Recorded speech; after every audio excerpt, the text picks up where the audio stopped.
O Hospital Nossa Senhora da Luz, inaugurado em 25 de março de 1903, foi a primeira instituição psiquiátrica oficial do Paraná. A iniciativa de construir o hospício partiu da Santa Casa de Misericórdia, sob a liderança do bispo Alberto Gonçalves. Em 1896, a construção começou no bairro Aú, em um terreno originalmente destinado à penitenciária do Estado. E a utilização final do espaço não foi tão diferente assim. Então, a Santa Casa, que é a instituição de saúde mais antiga aqui do estado do Paraná, a primeira Santa Casa, ou seja, a primeira instituição de saúde aqui do estado foi a Santa Casa de Paranaguá, 1835, só que lá já faliu, já fechou, ela já não existe mais. Então, a de Curitiba, que é a segunda, que é a de 1852, é a instituição de saúde mais antiga do estado. Interessante que o Paraná se tornou independente de São Paulo em 1853, então, de certo modo, a Santa Casa é mais antiga que o nosso próprio estado, se for pensar assim. Então, é a partir dela que surge essa questão de pensar na saúde.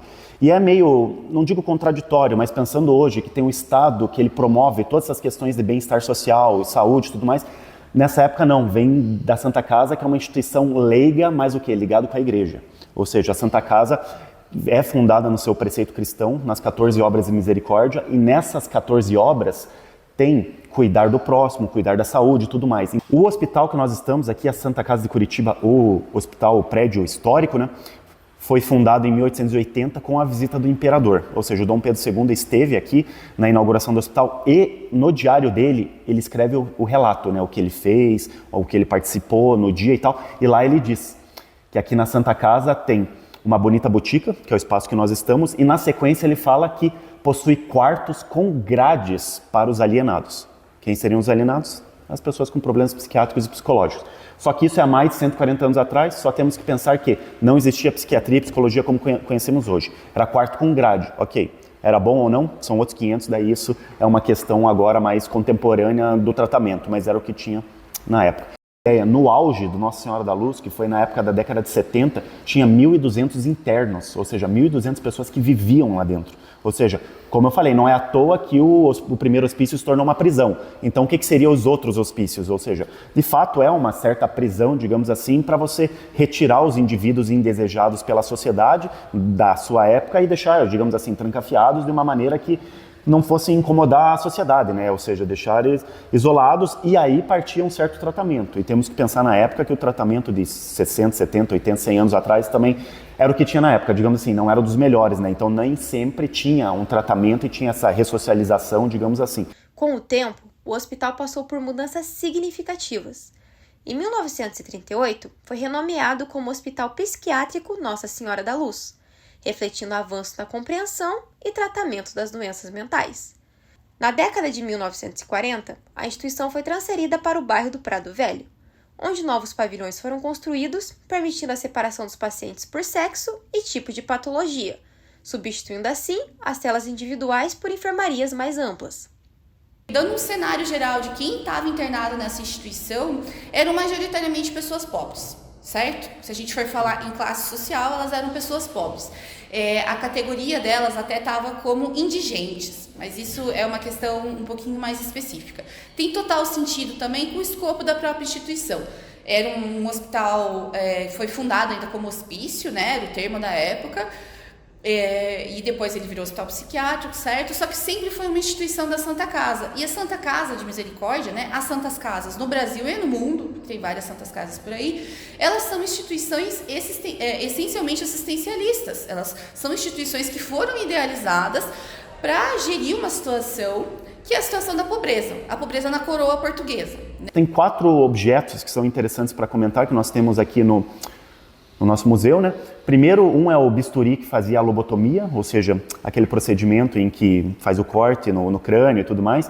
Não tenho certeza se ele foi utilizado no Nossa Senhora da Luz, mas estando por aqui, estando no acervo e tem um bom indício disso, né?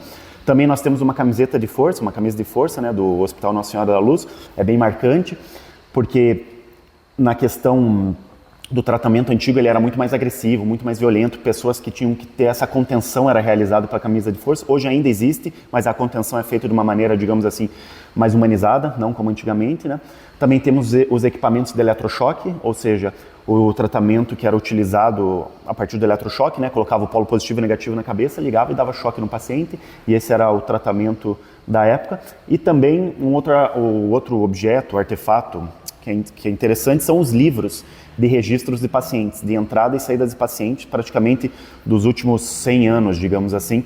E lá você pode ver quanto tempo ficou internado, por qual motivo, qual familiar que deixou, não deixou, qual era a região.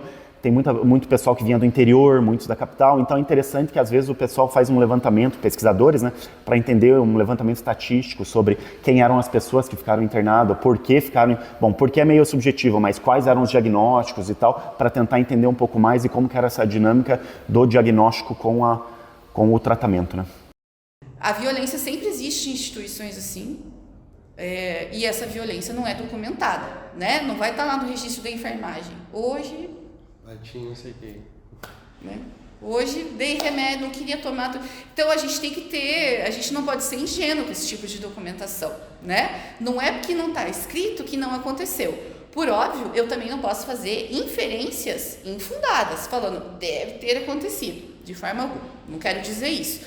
Mas eu digo que, assim, a violência, principalmente em instituições com um grande aparato burocrático, como era uma instituição psiquiátrica, ela tende a ser, ou ela é ou velada, no sentido ela acontece em espaços com pouco público, por exemplo, dentro dos banheiros, né, dentro de quartos, ou então ela é tão generalizada e tão normalizada que as pessoas não registraram, porque, bom, é assim que se trata esse tipo de gente. Em 1980, um ponto de virada mais importante aconteceria. No entanto, com a luta antimanicomial ganhando força entre profissionais da saúde e a sociedade brasileira, mudanças começaram a acontecer. O modelo dos antigos asilos foi deixado de lado. No lugar deles, surgiram novos serviços, como o atendimento ambulatorial, a pesquisa, o ensino e o cuidado mais humanizado. O foco agora é ajudar o paciente a se reinserir na sociedade, usar a medicação de forma responsável e garantir a proteção dos direitos humanos. Hoje existe todo um apoio social, ou seja, com a Constituição de 88, que se chama a Constituição Cidadã também, né? Então ela parte de uma premissa de que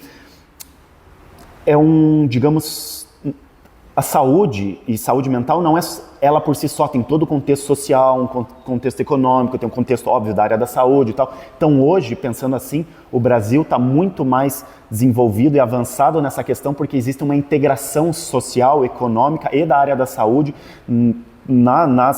em pleitear tratamentos, né? Hoje você vai para o CAPS, você pode ter internação no CAPS, se não dá conta, você pode ir para um hospital psiquiátrico que existe hoje ainda, mas não é na mesma forma, ou você tem os convênios de instituições de apoio psiquiátricos também com a saúde pública e tal. Então hoje é melhor numa certa questão comparado com antigamente,